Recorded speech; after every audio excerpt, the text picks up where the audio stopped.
some very misguided individuals decided to try to destroy our city this evening. The vast majority of the protesters for the past week have been very peaceful and under control, and those are the people that love the city.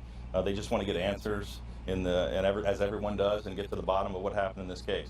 What we've now seen is outside agitators, gangs, and just really thugs, as the mayor called them, that are out there threatening people, injuring people, and destroying property, and we're not going to put up with it. We're going to put a stop to it. It's not going to continue. We're bringing every asset we can. This will not continue. When you say outside agitators, what do you mean by the people who are from outside? People come from all over the country. But most of the people who were arrested were from Baltimore. I know that. They're getting stirred up by outside agitators, and there's just people looking for an opportunity to get in trouble. These are not the same as the people who were peacefully protesting earlier this week. We watched live as a business was on fire. Police and firemen bringing a baby out of a building, a mother, worried about where her husband was. Yeah.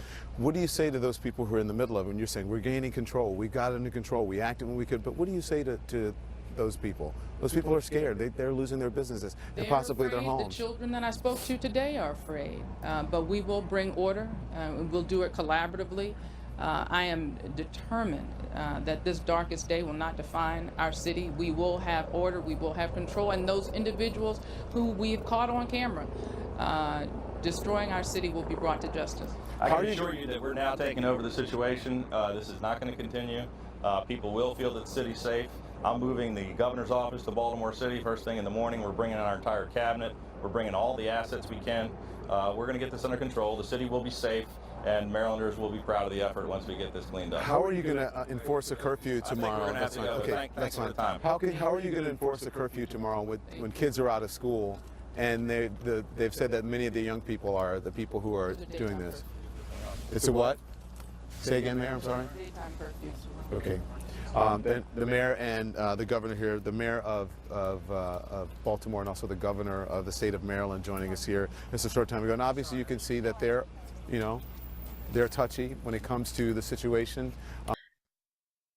They like to talk about provocateurs. Yes, there are. But nobody is talking about what are they provoking? Who is provoking? Well, we saw in Ferguson, there was actual footage of a car being lit on fire, and it was not by a citizen, a civilian. This video is entitled Frontline Ferguson Mike Brown Supporters Burnt the Town to the Ground. This is on YouTube. This is from an InfoWars article called Raw Courage, Papa John's female manager defends store from looters with bare hands. I went down in this article, and here's the video. This is where I found it. It is a compilation of footage from the night after the grand jury decision was announced in Ferguson, Missouri. Here's the video. Now, let's take a look at this. Around 3:14, I noticed that there is footage of what looks like SWAT, military, police, agents, who knows? They're a paramilitary force. They could be mercenary contractors, who knows what. But they're on the ground in Ferguson. They're snooping around a car, looking all shady. They throw something into the car. Flames rise up. There's a bang at the exact same moment that the flames begin. And the other soldiers turn to look at the guy who is throwing something into the car. And then the footage scrolls over to show other vehicles and a huge presence there of these people. So check it out.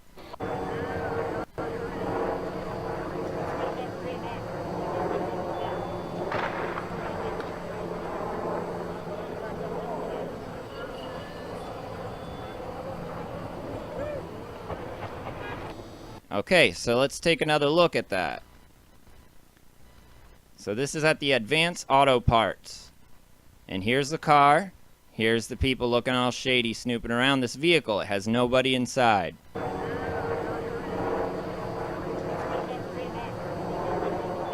We hear a high-pitched noise. The guy chucks something in the car. He has a flashlight in one hand.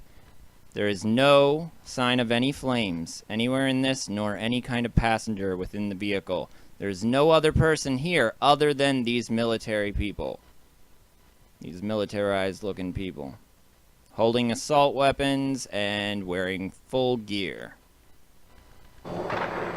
And there's the flames. They rise to about here, they go down a little, they come back up, and they start at the exact moment the bang happens. This guy turns and looks, so does she, and the video goes on. You see the flames. Now this building here is completely intact, untouched by looters taking advantage of it. Nope, there is no windows smashed, nothing.